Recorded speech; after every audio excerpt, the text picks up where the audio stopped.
Welcome back to my channel Bookish English 2. Today, you're going to hear a story that will pull you in from the very first line. Imagine leaving home one morning full of dreams, only to find yourself standing in front of a dark, broken house, a gun pointed at you, and a secret waiting to change your life forever.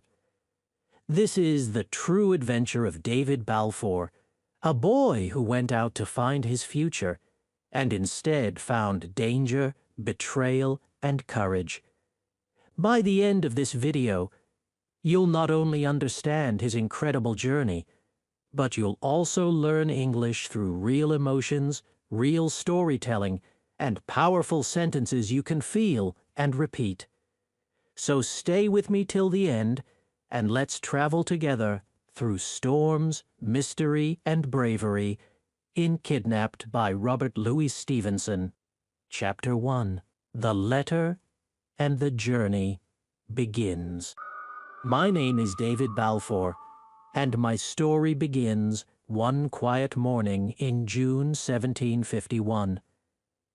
The sun was rising slowly over the hills of Ascendian. I stood outside my small house, holding a bag with a few clothes inside and a letter in my pocket. That letter was the only thing my father left me before he died. It was my key to a future I did not yet understand. My heart was full of mixed feelings. I was excited, but I was also afraid. Behind me was everything I knew. Ahead of me was everything unknown. Mr. Campbell, the old minister who was my friend, was waiting for me at the road. His kind face looked sad but proud at the same time. "I'll walk with you to the river," he said softly.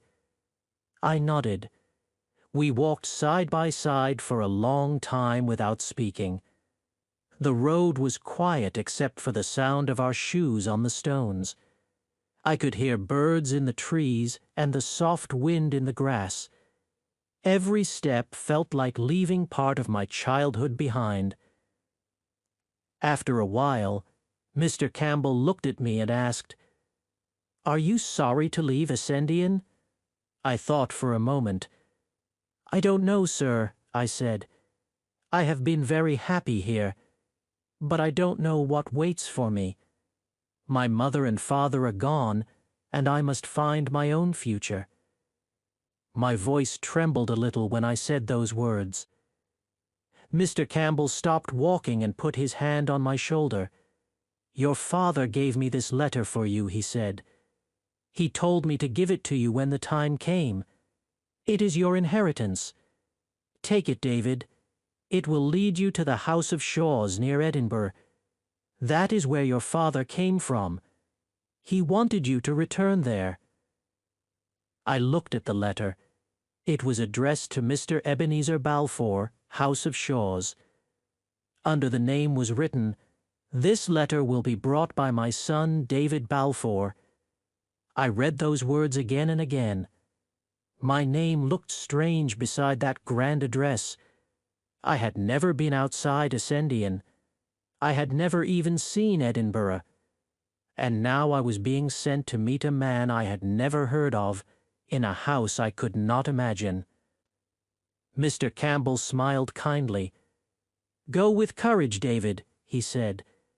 "Your father was a good man. The world may be hard, but it is full of God's lessons." We shook hands and I tried to keep my heart strong. I turned back to look at Ascendian one last time. The church tower, the fields, the trees, all looked peaceful and small in the distance. "Goodbye," I whispered. Then I turned and walked towards my future. The first day was long. The road was dusty and the sun was hot. I passed farms, small cottages, and green fields full of sheep. Sometimes people greeted me kindly. Others looked at me with curiosity because I was alone and carried a bag. I slept that night in a small inn. The bed was hard, but I was so tired that I slept deeply. On the second morning, I climbed a hill and suddenly saw the city of Edinburgh below me. It was the largest place I had ever seen. The sea was shining beyond it, and ships were moving slowly on the water. I could see the red coats of English soldiers marching on the road, their drums echoing through the air. Everything looked so big and strange that I stopped for a while just to watch.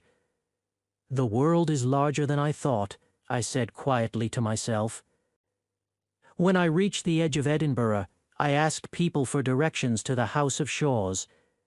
Each time I said the name, people looked at me with surprise. Some even smiled strangely, others shook their heads. "That place?" one man said. "It's not what you think it is, lad." At first I thought they were only surprised because I looked poor. But after hearing the same reaction from many people, I began to feel uneasy. Something about that house frightened them. All day I walked through small villages and open fields. The more I asked, the more mysterious it became. The sun began to set, and I saw a large building standing alone at the bottom of a valley. There were no other houses nearby. "That must be it," I said. "The House of Shaws." I walked closer, and my heart beat faster. The house looked old and cold. The walls were dark and broken in places. There was no gate at the entrance, no path leading to the door, and no smoke rising from the chimneys. It looked as if nobody lived there. I stood in front of the big wooden door and hesitated. My hand shook as I knocked once. The sound echoed through the empty air. No one answered. I waited and knocked again. Still nothing. I began to feel angry and nervous. I kicked the door and shouted, "Is anyone there, Mr. Balfour?" Suddenly I heard a noise above me. I looked up and saw a man at an upstairs window. He was holding a gun pointed down at me. His voice was rough and cold. "It's loaded," he said. I froze. "I have a letter," I said quickly, "for Mr. Ebenezer Balfour." "Who are you?" the man asked. "I'm David Balfour," I said. There was a long silence. Then the man spoke again, more softly. "Is your father dead?" "Yes," I answered. "He must be dead," the man said. "That's why you're here. Wait. I'll let you in." I heard the heavy door unlock. The man looked strange and frightened. He wore old clothes and his face was thin and pale. "Let me see the letter," he said sharply. "It's for Mr. Balfour," I said. "I am Mr. Balfour," he replied. "Your father's brother. Your uncle." I stared at him, surprised. I never knew my father had a brother. He showed me to a small, cold room. "You can sleep here," he said. Then he closed the door behind me and locked it. I sat on the bed, tired and confused. I felt both happy and afraid. My uncle seemed strange, and the house felt full of secrets. As I lay down and closed my eyes, I whispered, "Father, I'm here. But what have you sent me into?" The wind outside moved through the broken windows, and I fell asleep, not knowing what the next day would bring. Chapter 2: The Strange House and the Secret Uncle. The next morning, I woke up in a cold room. The window was small and no sunlight came through it. For a few seconds I forgot where I was. Then I remembered. The House of Shaws. My uncle. The locked door. I got up and knocked hard on the door. I shouted his name until he came and unlocked it slowly. He looked at me with suspicion, his eyes sharp and full of fear. "Why are you shouting like that?" he asked. his voice thin and dry. "I want to go out," I said. "You locked me in last night." He muttered something under his breath and turned away. We went to the kitchen, a dark room with broken furniture and dust on everything. He gave me a piece of bread and some milk. We sat together at the old table. He didn't look at me. The only sound was the wind through the cracks in the window. Now and then he asked me questions in a strange, cold way. "Where's your mother?" he asked. I told him she was dead. "She was a beautiful girl," he said quietly, almost to himself. His voice was softer for a moment, then he looked angry again. I wanted to ask about my father, but something inside me told me to be careful. I decided to wait. We sat for hours in silence. I tried to smile once, but he did not smile back. The more I looked at him, the more I saw that he was not only strange, but maybe dangerous. In the afternoon, I walked around the house. The rooms were empty, cold, and silent. There were no servants, no warmth, no signs of a family. The walls were cracked and cobwebs hung from the ceiling. I touched the furniture and felt dust on my fingers. I began to feel afraid. "Is this really my home?" I whispered to myself. When I returned to the kitchen, my uncle was sitting near the fire. I took a deep breath and decided to ask the question that had been in my mind since yesterday. "Uncle," I said, "who was the eldest brother? You or my father?" The moment I said it, he jumped up like a frightened animal. His eyes went wide. "Why do you ask that?" he shouted. He stepped closer and grabbed the front of my jacket with his thin hands. His face was red, and he looked wild. I tried to stay calm. "Let go of me," I said quietly. "I only asked a question." He looked at me for a few seconds, breathing hard, then slowly let go. "Don't ask me about your father," he said. "That's why I became angry." I didn't answer. Inside, I felt something break. I realized this man hated my father.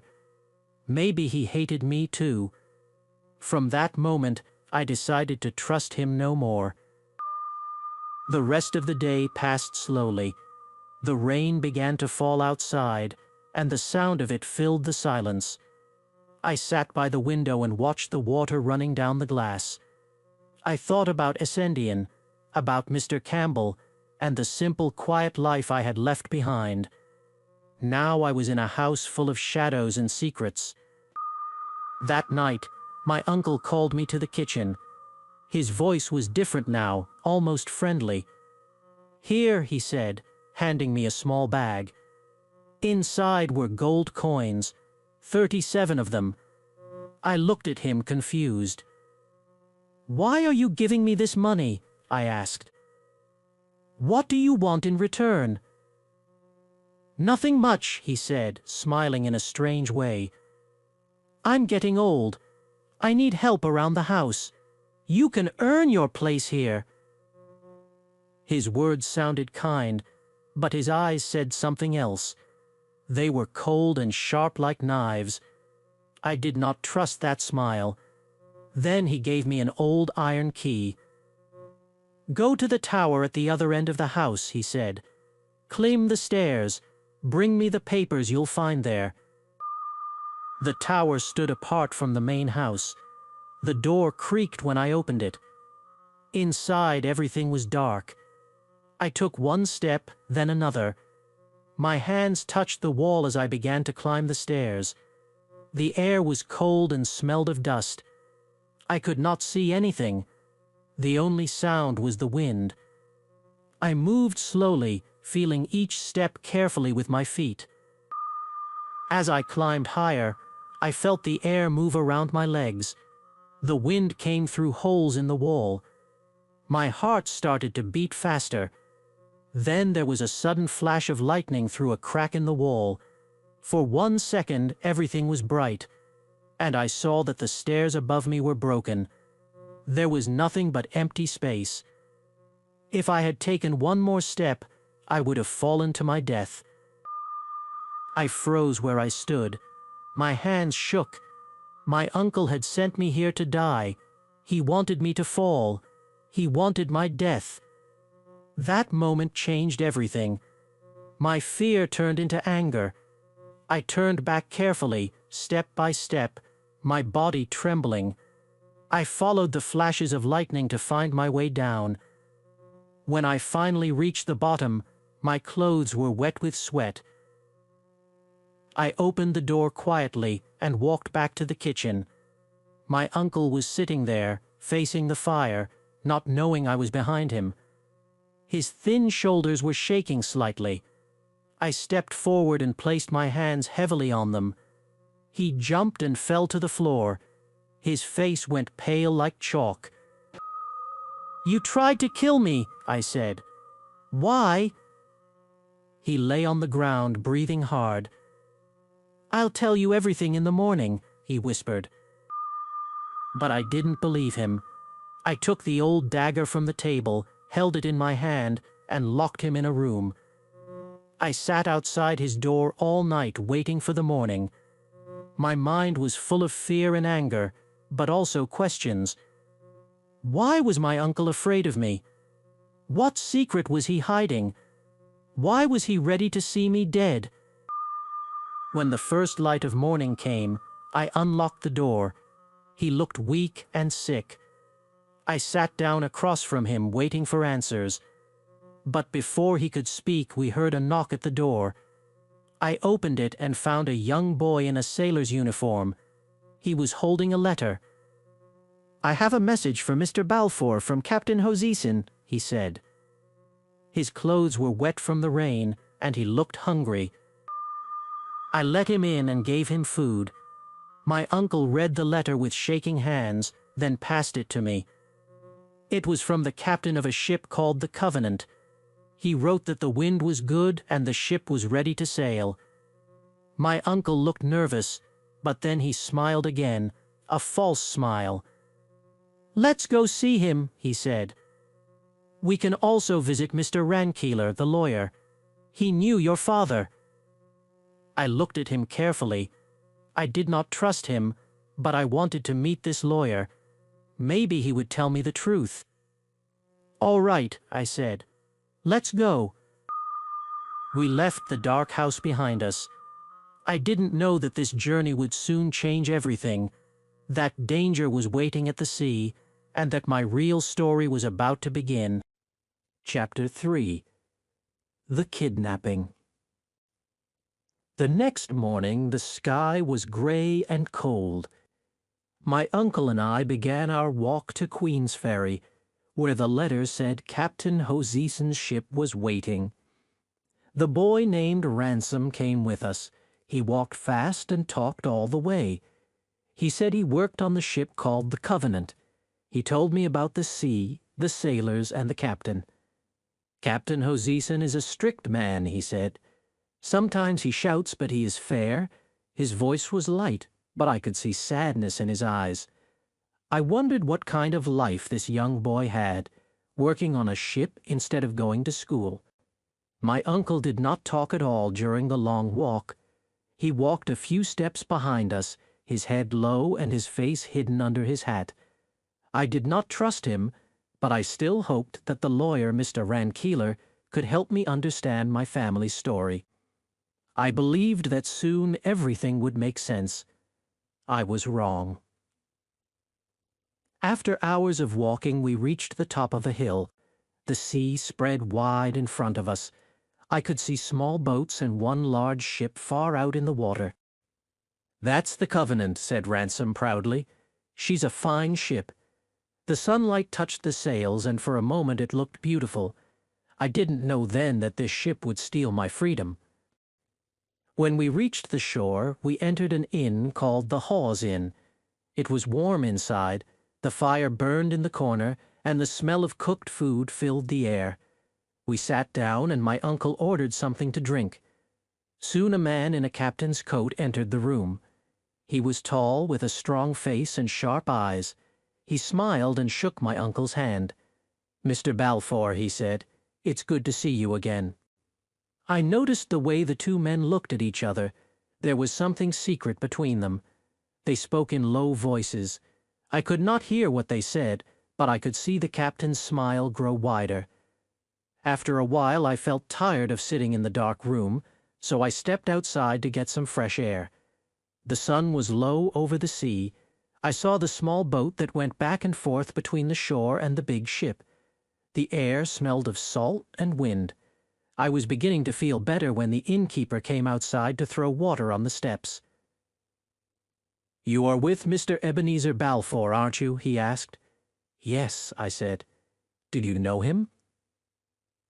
The man stopped what he was doing and looked at me with surprise. "Know him?" he said. "Everyone around here knows him. Some say he killed his own brother for money and took the House of Shaws for himself." I felt my heart beat faster. "So my father, Alexander, was the elder brother?" I asked quickly. "Of course he was," the man said. "That house should have been his." I could hardly speak. For the first time I began to understand. The house, the fear, the strange silence, everything made sense now. My uncle had stolen what belonged to my father, and maybe he had even killed him. The thought made my hands shake. Before I could ask more, I heard footsteps behind me. Captain Hoseason had come out of the inn. "Would you like to see my ship?" he asked cheerfully. "She's right out there. I'll show you around." I hesitated for a moment, but I was curious. I had never been on a ship before. "Yes," I said, "I'd like that." We walked together to the small boat. My uncle followed us, his face hidden in the shadow of his hat. The boat moved gently as we climbed in. The sea was calm, and the oars made soft splashes as the sailors rowed us toward the big ship. "It's a fine morning for a sail," said the captain. His voice was friendly, and I began to feel safe again. When we reached the side of the ship, the captain said, "You go first, David. I'll follow right behind you." He gave an order, and the sailors pulled me up with a rope. My feet landed on the wooden deck of the Covenant. I looked around. The ship was larger than I imagined. The air smelled of tar and salt. I turned to see my uncle, but he was still in the small boat. "Come on, Uncle," I shouted. "Aren't you coming?" He looked up at me. For the first time I saw his face clearly. There was a strange light in his eyes, cold and hard. He wasn't coming. He was leaving. The captain climbed up behind me, and before I could move, someone's strong hands grabbed me from behind. "What are you doing?" I cried, trying to fight, but it was too late. A heavy object hit me on the back of the head. My vision turned black. The last thing I saw was my uncle's face, watching from the boat as it turned back toward the shore. He didn't speak, he didn't wave, he only stared. Then everything went dark. When I opened my eyes again, I was lying in a small, dark room. My head hurt badly, and my hands and feet were tied with rope. The room moved up and down with the motion of the waves. I realized I was still on the ship. I tried to shout, but my voice was weak. The air was hot and smelled of sea and oil. I felt sick. I tried to remember what happened, but my head was too heavy. I don't know how long I stayed there. Time lost its meaning. Sometimes I heard footsteps above me. Once a man came in and held a lantern near my face. He was small, with quick eyes. "He looks bad," the man said. Later he returned with Captain Hoseason. "He'll die if you leave him here," the man said again. The captain frowned. "Untie him," he ordered. They carried me up to the front of the ship where the other sailors were. I breathed in the fresh air, but everything around me still moved. I closed my eyes and fell asleep again. Days passed before I began to feel better. When I finally spoke to one of the sailors, he told me something that made my blood run cold. The ship was sailing for America. They planned to sell me there as a slave. At that moment I understood everything. My uncle had paid Captain Hoseyson to kidnap me. He wanted to get rid of me forever so that I could never return and claim the House of Shaws. The sea stretched endlessly around me, and for the first time I felt what true loneliness meant. But inside my heart a small voice whispered, "Don't give up, David. You will find a way home." I looked at the horizon, at the endless line where the sky touched the water. Somewhere beyond it my future waited. I made a silent promise to myself. I would survive. I would fight. I would return. Chapter 4. The Fight at Sea. I woke to the sound of waves and the hard wood under my back. My head was clearer now. The air was sharp with salt and tar. Men shouted somewhere above, and ropes creaked like old doors. I sat up slowly and looked around me. This was the place where they kept food, water, and some weapons. Barrels and boxes were tied with rope so they did not slide. I felt small but not helpless. I told myself to breathe. I told myself to think. I told myself to be brave. I remembered the promise I made to myself. I would not give up. In the afternoon a small man with quick eyes came in and set a plate down. Behind him walked a stranger in fine clothes with a sword at his side. He had a proud way of standing, like a soldier. His eyes were bright, and they moved fast, noticing everything. He looked at me and gave a short smile. "My name is Alan Breck Stewart," he said. His voice was light but strong. "And what is your name, lad?" I said I was David Balfour. He nodded, then sat and began to eat like a man who had not tasted food for a day. He wore a coat with silver buttons, and his belt shone in the lamplight. He told me he was a Highlander. He told me he was a Jacobite. He told me he was trying to get back to Scotland and then to France. He did not say much more, but I could feel he was a man of courage. I liked him at once. While I brought him a drink, I heard voices outside the door. I did not mean to listen, but the words came clearly. Captain Hoseyson was speaking to Mr. Rioch. Their voices were low and serious. They were planning to kill Alan and take his money. My hands went cold. I stood there for a moment and felt the ship move beneath me. I knew these men were cruel. I knew they had already killed my hope. Now they would try to kill my new friend. I could not allow it. I stepped back into the room. Alan looked up from his food. I leaned close and spoke softly. "Do you want to be killed?" I asked. His eyes flashed like a blade. He stood up quickly and kept his sword low. "Tell me," he said. "They are coming," I whispered. "They plan to take your money. They want to murder you." He nodded once as if this was a thing he had expected. Then he moved with speed and purpose. He put his back to one door and placed me by the other. He gave me the pistols he carried, heavy and cold in my hands. He kept his sword ready and his mind calm. "How many men are there?" he asked. 15, I said. He smiled a little and shook his head. "Then we must fight like 20, he said. We spoke quickly. We checked the window. We listened for steps. Alan told me what to do if the door shook or if glass broke. He showed me how to hold the pistols. He reminded me to breathe. He spoke fast but clear. He did not waste a single word. I felt my fear turn into fire. I stood taller. I held the guns tighter. I told myself I could do this. Shadow with me for a moment. I can do this. I am not alone. I can stand and fight. Say it once more in a strong voice. I can do this. I am not alone. I can stand and fight. Outside, the ship grew quiet. We could hear footsteps moving, then stopping. We could hear the scratch of steel. We could feel the plan forming on their side of the door. Alan lifted his sword a little and looked at me with a quick smile. "They will come all at once," he said. "Keep your head. Aim true."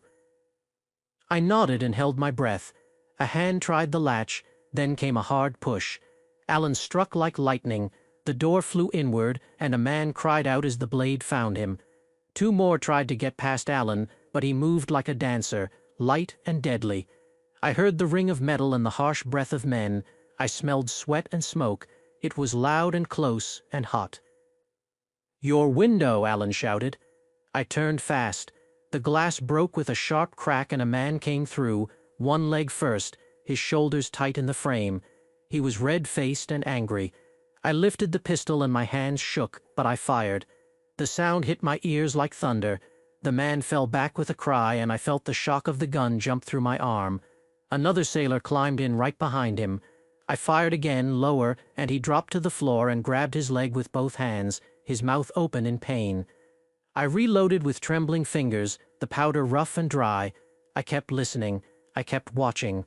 The world felt narrow, like only this room existed. Only this moment mattered.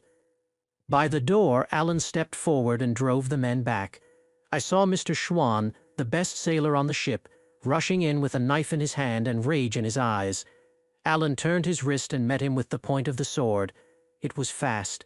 It was clean. Mr. Schwann's knife fell and he followed it. For a second everything slowed.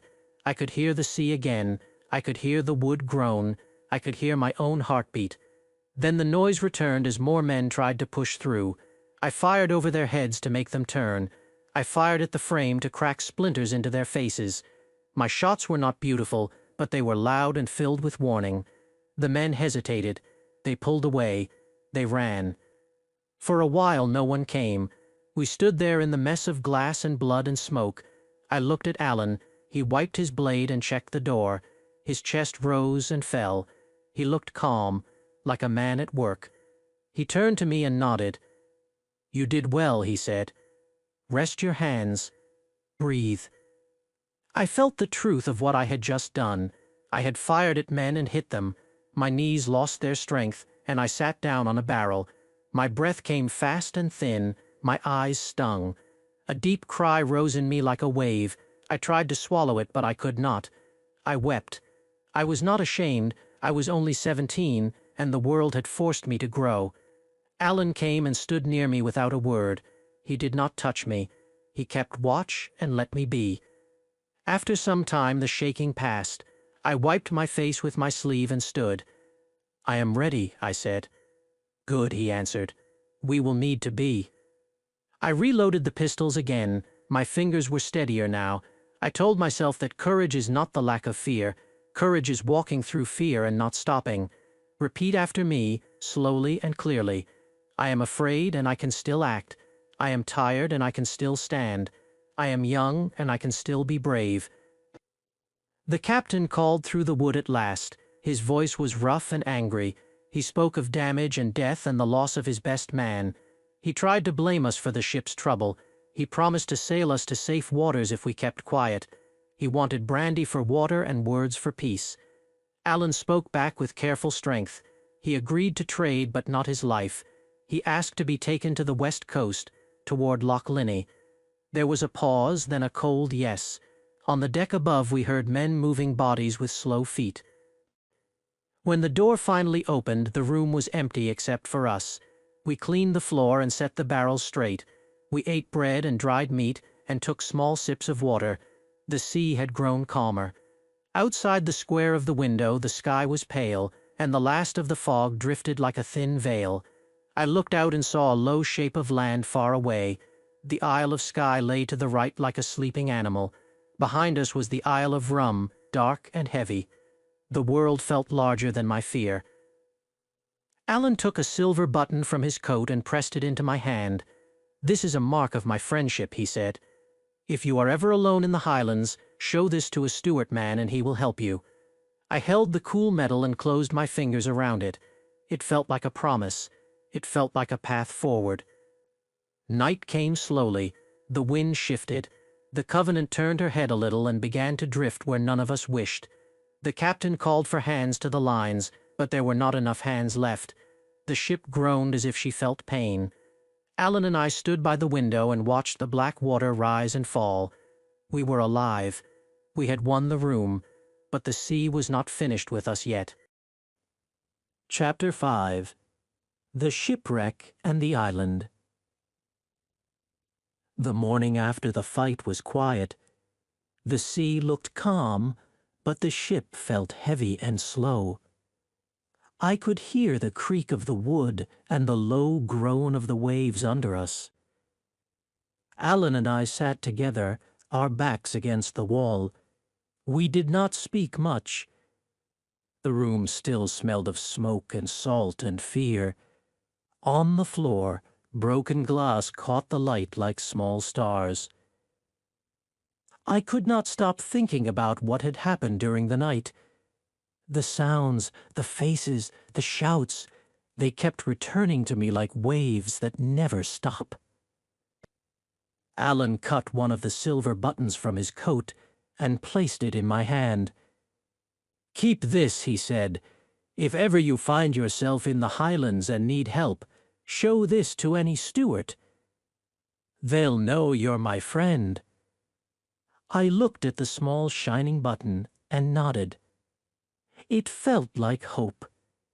It felt like we were more than just two people on a lost ship. It felt like friendship that could survive anything. Later, the captain came in with Mr. Riek. Both looked tired and weak. Their eyes were hollow, and they carried the weight of guilt. "You've destroyed my ship," said Captain Hoseyson, his voice shaking. "We have no men left to sail it. We'll have to turn back to Glasgow, but this coast is full of rocks, and we'll be lucky if we make it alive." Alan stood up, calm as always, and said, "I'll pay you 60 coins if you take us to Loch Linnhe." The captain agreed, too afraid to argue. For the next few days the sea was kind. The wind blew gently, and the sun touched the deck with soft warmth. It was the first time since my kidnapping that I felt peace. The air was clean, and the sky was endless. The mountains in the distance looked like blue shadows rising from the water. Alan and I sat together often, sharing food and stories. I listened to his voice, to his words full of pride for Scotland and the Highlands. He spoke about honor, courage, and friendship, as if they were part of his blood. When I told him about my friend Mr. Campbell, he frowned. "I hate the Campbells," he said. "Every Stuart does." I tried to explain that Mr. Campbell was kind, but Alan shook his head. "The Campbells took our land, David. They killed our people. They served the English king and betrayed the Highlanders." His voice was full of pain, not anger. I realized that his hatred came from history, from wounds passed down through generations. He told me about a man called Ardshiel, a Highland chief who once fought against the English but lost everything. Alan said that the English soldiers had taken his land and power. Ardshiel had to run away to France, but his people still sent him money in secret. "And you?" I asked. "What do you do for him?" Alan smiled faintly. "I carry that money across the sea to him. That's what I was doing before your ship hit mine." I looked at him with surprise. "You risk your life for that?" I asked. He nodded. "Some things are worth more than life," he said. His eyes looked far away when he said it. I felt a deep respect for him. He was proud, brave, and loyal. And even though our worlds were different, I was glad to call him my friend. One evening, as the sun went down, the captain came to us again. His face was pale, and he looked frightened. "The sea is changing," he said. "We're near the Isle of Mull. There are rocks under the water, and the wind is not good." We went outside, and I could see strange shapes rising in the water, white foam breaking around them. Alan pointed. "That's not wind, Captain. That's danger." The ship moved slowly, but the sea was no longer calm. The waves grew stronger, and the sky turned gray. A thick mist covered everything. The air felt heavy. I could hear the sailors shouting and running on the deck. The captain's voice called out orders, but no one could see more than a few feet ahead. The waves began to lift the ship high, then drop it hard. I held on to the ropes as water splashed over my face. My heart pounded. Suddenly there was a sound like thunder. The ship hit something hard. We were thrown to the floor. The Covenant shook violently, and I heard the sharp crack of wood breaking. The sailors shouted. Another crash came, louder than before. Water poured over the side. "The ship's breaking apart!" someone screamed. Alan grabbed my arm. "Hold it tight!" he shouted, his voice barely heard over the storm. Waves crashed against us again and again. I felt the ship turning. The air was full of spray and smoke. Men were trying to lower the small boat into the water, but every time they tried, a wave smashed into them.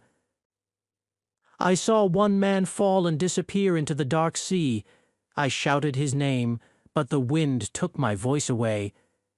The deck was slippery, and the sky looked like iron. The next moment, a massive wave lifted the ship and threw it onto the rocks again. The sound of the crash was louder than anything I had ever heard.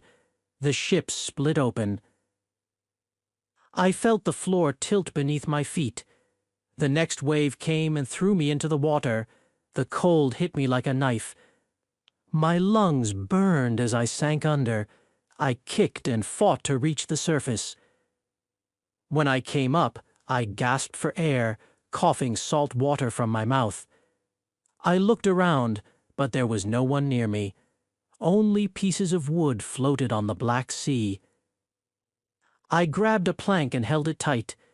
The sea was wild, pushing and pulling me in every direction. I could not tell which way was land.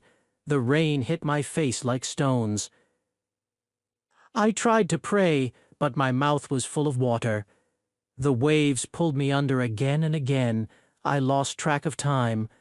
I was sure I would die there, alone in the dark water. But somehow my hands did not let go. After what felt like hours, the waves grew smaller. I saw a line of land ahead, a dark shore in the moonlight.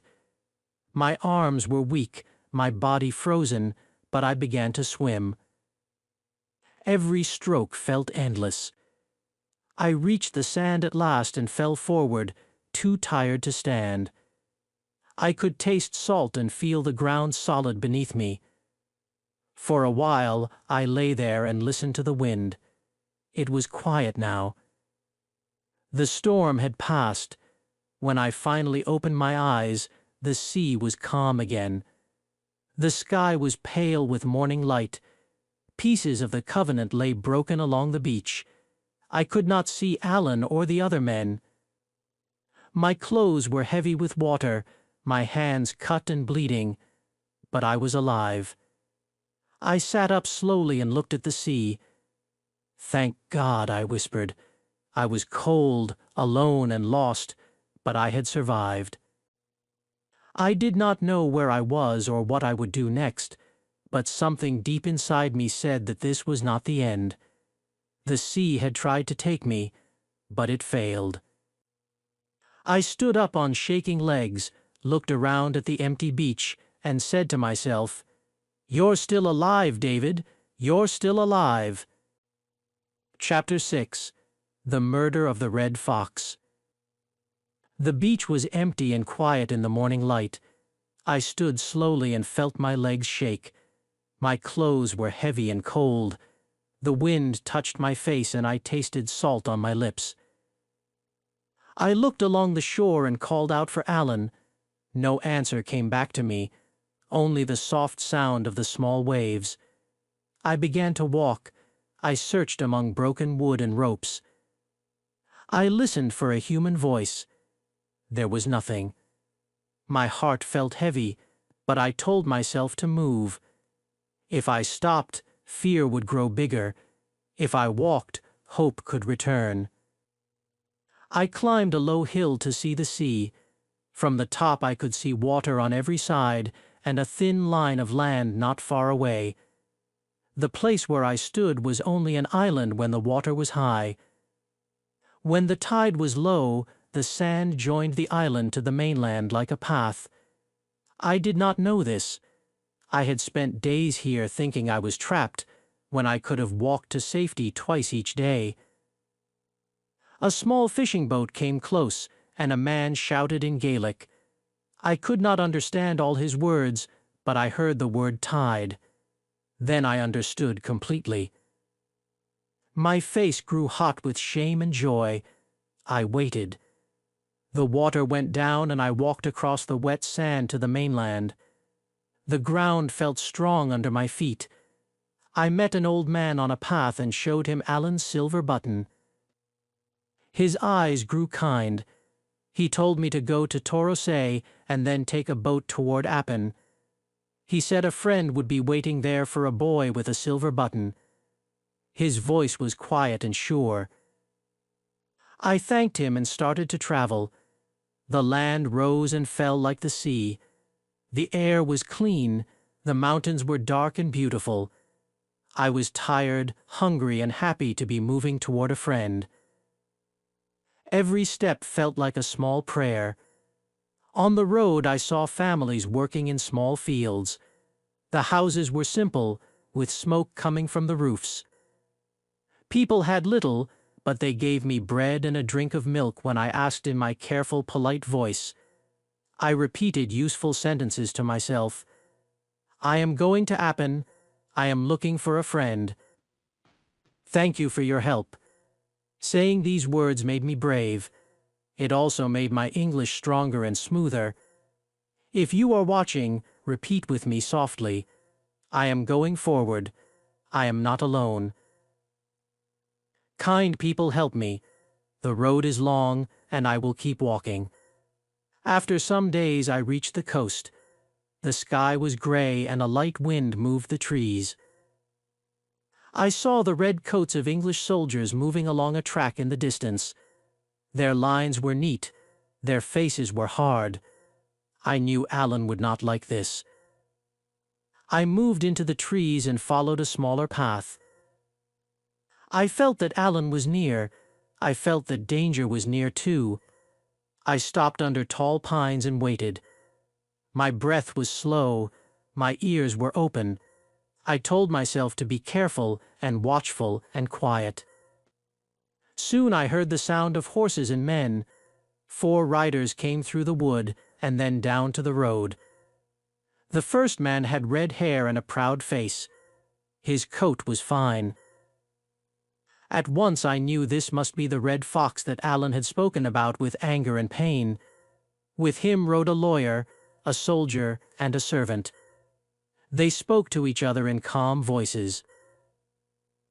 I stepped out and asked the way to a nearby village. The red fox looked at me with a cold smile. He asked who I was and why I was so far from my home. I said I was a friend to King George. I said I was only passing through. He did not believe me. He told the others we would wait for the soldiers. He turned his head to speak to the lawyer. At that very moment, a single shot cracked from high on the hill. The sound cut the air. The red fox put his hand to his chest and fell from the saddle. He lay on the ground staring at the sky. His lips moved and then were still. The lawyer ran to him and lifted his head. The officer shouted orders that no one could follow because the orders were full of fear. The servant began to cry. I stood without moving, my hands open, my mouth cold and dry. I had never seen a man die so fast and so close. Then my body woke like a man pulled from deep water. I ran up the hill toward the place where the sound came from. I saw a large man in a black coat moving quickly among the rocks. He had a long gun in his hand. I shouted that I could see the murderer and that he was running. The man looked back and then climbed higher and disappeared behind a ridge. I turned to call the soldiers up the hill. When I looked down, I saw the lawyer pointing at me with a hard face. He cried out that I must be part of the murder plan because I had stopped the red fox on the road. The soldiers began to climb toward me. For a moment I could not think. I felt the hill under my feet and the air in my chest. I did not feel the law on my side anymore. The soldiers came like a dark line across the grass. I heard the clink of metal and the steady breath of men who had a job to do. I took one step back. Then a voice came from the trees to my right. It was low and fast and full of warning. "Come here. Do not speak. Move." I knew the voice at once. It was Alan. I did not argue. I jumped into the trees and ran toward him, branches hitting my face and hands. We stopped among thick trunks and waited. Gunfire cracked below us, and bullets cut leaves above our heads. We did not move. Alan put his finger to his lips. I felt the world become very small and very clear. I could hear the river in the valley. I could hear a bird call. I could hear my heart and Alan's breath. The soldiers spread out and searched. They shouted to each other in angry voices. The lawyer's voice rose above them all, promising money to the first man who caught the boy. I closed my eyes for a second and said a short prayer. I asked God for quick feet and a steady mind. When the noise moved to our left, Alan touched my sleeve. We began to climb higher along a line of rocks where our feet could be quiet. We placed each step with care. We did not speak. We moved like shadows while the soldiers moved like a storm below us. At the top we rested behind a wall of stone. Alan looked at me and I finally saw his eyes. They were clear and fierce. He studied my face, searching for fear and finding it. He nodded once. That nod meant we would live if we kept our heads. It also meant that the road ahead would be long. Night began to fall, slow and gray. The soldiers built small fires in the valley. They would wait for morning and search again. Alan pointed across the dark shapes of the hills. He showed me the line we must take. No road, no village, no friends that night, only the hills and the need to move. I thought of my home and my father and the house of Shaws. I thought of justice and the truth. But the truth must wait. Freedom comes first. We started along the ridge like two small lights in a great dark land, careful with every step, alive with every breath. Chapter 7. The Long Journey Home. We moved through the hills like two small shadows. The wind was cold and clean. The ground was wet and rough under our shoes. Behind us, in the dark valley, the soldiers' fires burned like angry eyes. We kept our bodies low and our steps quiet. Sometimes we walked, sometimes we ran, sometimes we lay still and listened. We looked for safe paths where the grass was thick and the rocks could hide our shape. The night felt endless. I could not tell the hours. I only knew that with every careful step we were further from danger and closer to home. When morning came, the sky was white and the light was thin. We found a place between two rocks high on a shoulder of the hill. From there we could see the river below and the long line of the soldiers' search. They crossed the valley in small groups, their coats bright, their movements slow but steady. Alan watched them with calm eyes. "If they stay down, we are safe," he whispered. "If they climb, we fly." I nodded and lay flat on the warm rock. My eyes closed without meaning to. My body asked me to sleep. Alan touched my shoulder. "Only a little," he said. "Sleep like a sparrow, ready to wake." We made a small plan, short rests, short moves, water whenever we could find it. No fire, no smoke, no sound we did not need. If you are watching this, Repeat these simple lines with me, slow and quiet, like a promise to yourself. I move with care, I breathe with care, I rest with care, I do not waste my strength. These words helped me. They gave my tired heart a rhythm.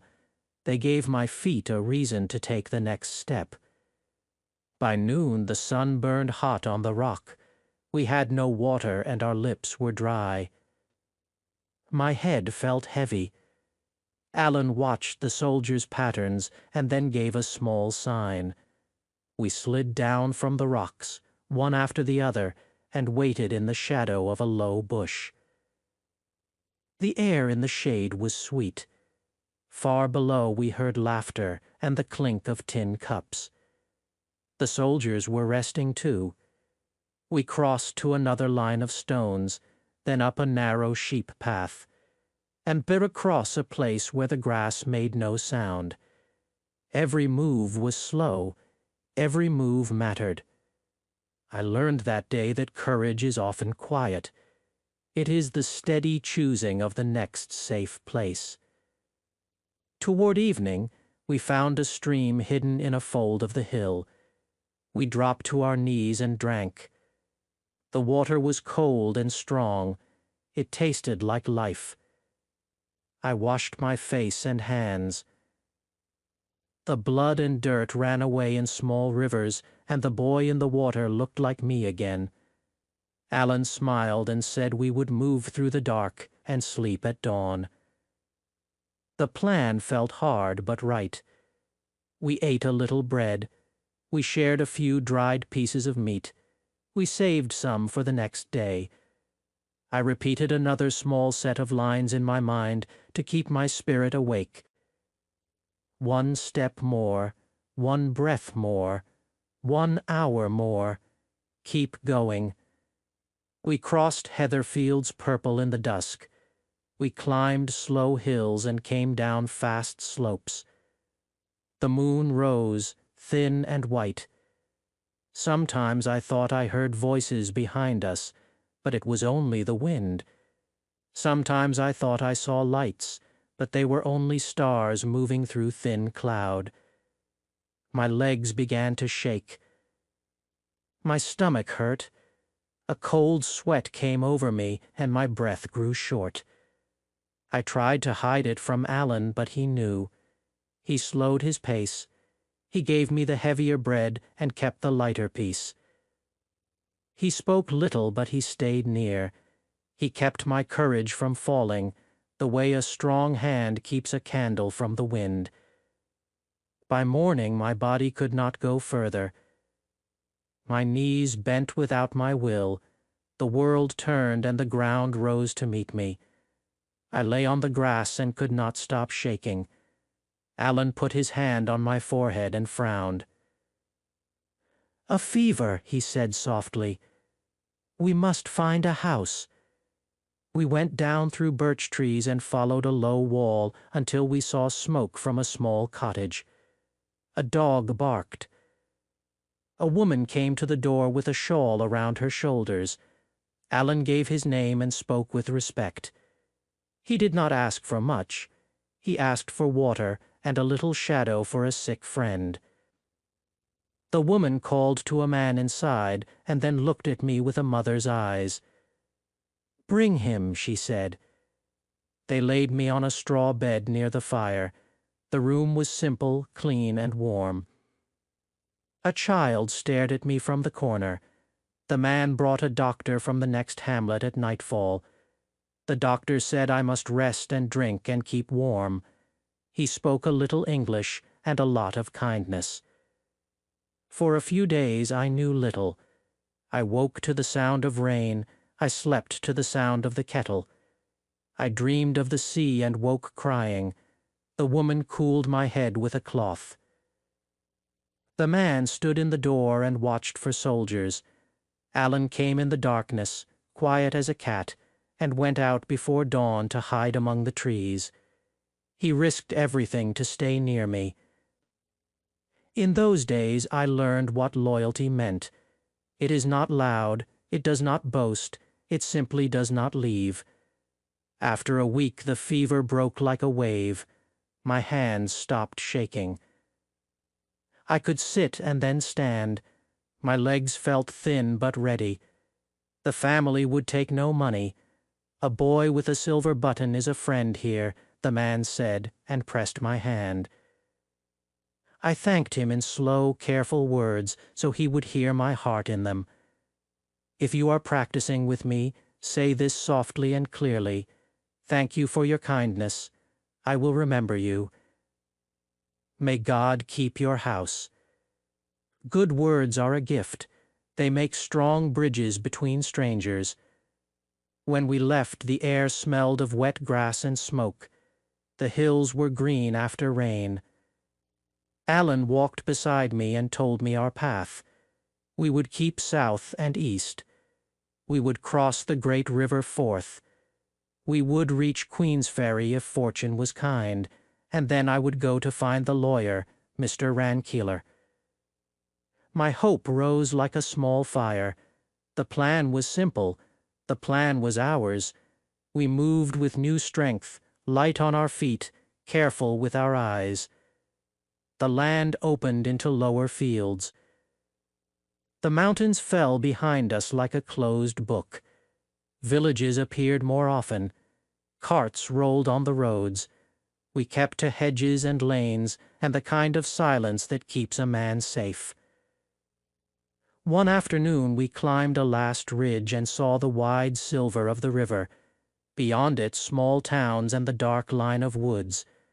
The wind changed and brought a smell of salt again, friendly and sharp. We lay in the grass and watched boats cross from shore to shore. Soldiers stood at some points like tall posts in a field. Alan pointed out the quiet places and the busy ones. At night, he said, a small boat will take you from here to Queensferry. I will wait for you at sunset tomorrow. You will go to the lawyer in the morning. He looked at me a long time. I knew what that look held: pride, care, a little worry, a lot of trust. That evening we found a barn and slept among the sweet dry straw. I woke once and listened to the mice and the soft tick of the roof. I thought of Ascendian and my father's letter. I thought of Uncle Ebenezer and the house of Shaws.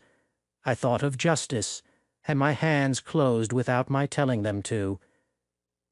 Then I relaxed and opened them again. I said to myself, you will need a cool head tomorrow. I breathed in and out until sleep returned. Morning came clear and quiet. We ate the last of the bread and shared a smile without many words. We moved down to the water's edge and watched. When the time felt right, Alan touched my arm. Now, he said. We walked to a low pier where fishermen mended nets. Alan spoke with one of them in Gaelic, and the man nodded once. A small boat waited a little way off, the oars resting, the water flat and bright around it. Alan squeezed my shoulder. Across you go, then to the lawyer. After that, the house and the truth. I stepped into the boat and felt it sink a little under my weight. I sat and looked back at Alan standing on the pier, straight and still. He lifted a hand. I lifted mine. The oars dipped, and the boat moved out into the wide river. The air was cold on my face. Behind me, the Highlands were a story. Before me, Edinburgh and justice were a promise. I kept my eyes on the far shore and repeated softly so my courage would not wander. I am going home. I will speak the truth. I will finish what I began. Chapter 8. The Return to Edinburgh. The river was quiet that morning. The water moved softly, and the air was cool on my face. I sat in the small boat as it crossed toward the far shore. The oars made a calm rhythm, dipping and lifting, dipping and lifting. I looked back once and saw Alan standing on the other side. He raised his hand and held it high. I waved back, my chest tight. I did not know if I would ever see him again. He had been my friend, my teacher, and my brother on the road. I wanted to call his name, but the wind carried it away before I could speak. When the boat touched the wooden pier near Queensferry, I stepped onto the land with weak legs. I was home, yet it didn't feel like home. The world I had left behind now felt distant. The people on the street walked quickly, their clothes clean, their faces calm. Nobody looked like they had run from soldiers or slept under the rain. I had changed, but they had not. I walked through the town and asked where Mr. Rankeeler, the lawyer, lived. A woman with a basket pointed to a large house on a quiet street. My heart beat faster as I walked to the door. I knocked and waited. After a moment, a man stepped outside. He was tall, with gray hair and kind eyes. "Good morning," I said. "I am looking for Mr. Rankeeler." The man smiled slightly. "Well," he said, "you found him. I am Mr. Rankeeler. What can I do for you?" I looked at him and felt a mix of relief and fear. This man could help me or send me away. I told him my name carefully. "My name is David Balfour, sir." When I said it, he looked surprised. "David Balfour?" he repeated. "You must come in." We went inside. His office smelled of paper and ink. The shelves were full of books, and the light from the window made the room feel warm and safe. "Now," he said, sitting down, "tell me your story." I started from the beginning, how my father died, how Mr. Campbell gave me the letter, how I found my uncle at the House of Shaws. I told him about the broken stairs, the tower, and the night my uncle locked me in. I told him about Captain Hoseason, the ship called the Covenant, the fight at sea, the storm, the island, and the long journey home with Alan. While I spoke, he listened carefully. Sometimes he asked a question, sometimes he nodded slowly. When I finished, he sat in silence for a while, looking at me. "You have been through much, my boy," he said finally. "Your uncle has done a terrible thing. We must deal with this properly." Then he smiled kindly. "But we must be careful with your friend's name. You called him Alan Breck Stewart. It's safer to call him Mr. Thompson for now. There are soldiers who would hang him if they heard that name." I agreed. Alan had risked enough already. Mr. Rankeeler stood and walked to the window. "I know your family's story," he said. "Your father, Alexander, and your uncle Ebenezer both loved the same woman once. They argued for years. In the end, the lady refused them both. They made an agreement. One would have her hand in marriage, and the other would keep the family house. Your father chose love. Your uncle chose the house. But your father's happiness didn't last long, and your uncle's bitterness grew. He became the man you met, cold, jealous, and greedy." I sat quietly, letting his words sink in. Everything made sense now. My father had lost the house but kept his kindness. My uncle had gained the house but lost his soul. Mr. Rankeeler turned back to me. "The law is on your side," he said. "The house is yours. But we need proof. We must show that Ebenezer arranged your kidnapping. If we can make him confess, we'll have him." I thought for a moment. "I have a plan," I said, "but it will need my friend's help. He smiled. Then let's hear it. I told him what I had in mind, step by step. When I finished, he looked at me for a long moment, then nodded slowly. It's a clever plan, he said. But it will take courage. I've learned a little of that, I said softly. He laughed and agreed to come with me that evening. When the sun began to set, we walked together toward the House of Shaws. Alan waited near the trees. I ran to him and told him everything. His eyes lit up. So the lawyer is with us, he said. Good. Then let's put the old fox in his own trap. We approached the house quietly. Alan knocked loudly on the door. Mr. Rankeeler and I hid near the wall where we could listen. My uncle's voice came from inside, sharp and suspicious. Who is it? A friend of Captain Hoseason, Alan replied. I've got news about young David Balfour.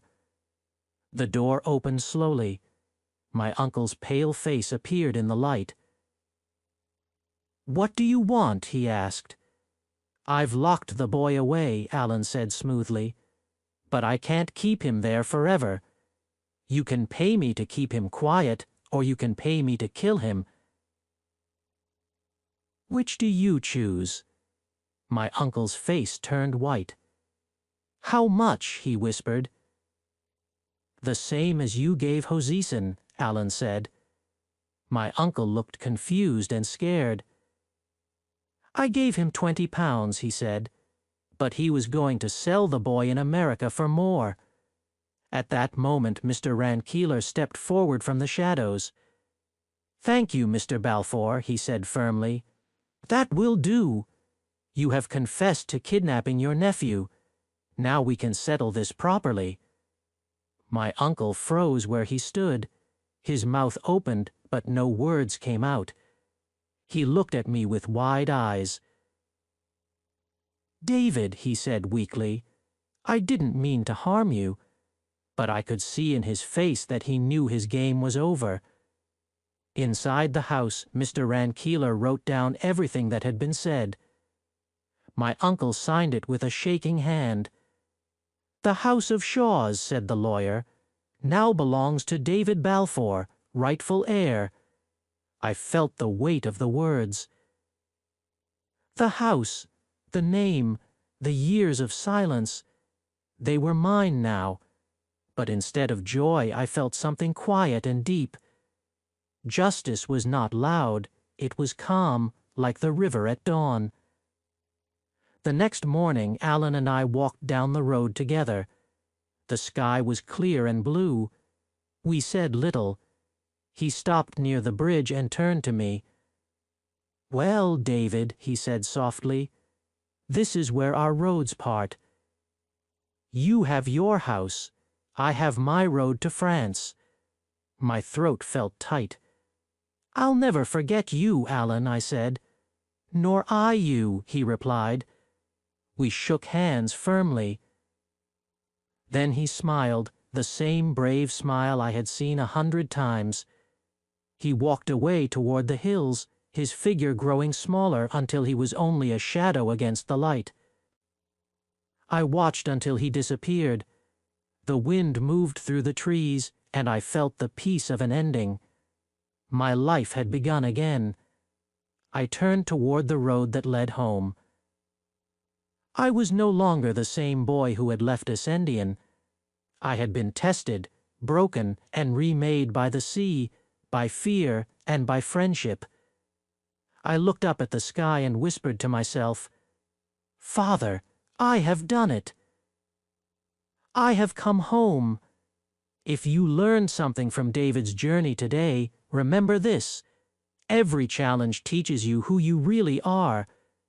Keep learning, keep growing, and never stop believing in your courage. Like, comment your favorite part of the story, and subscribe to Bookish English for more stories that teach you English through life, courage, and adventure. I'll see you in the next video.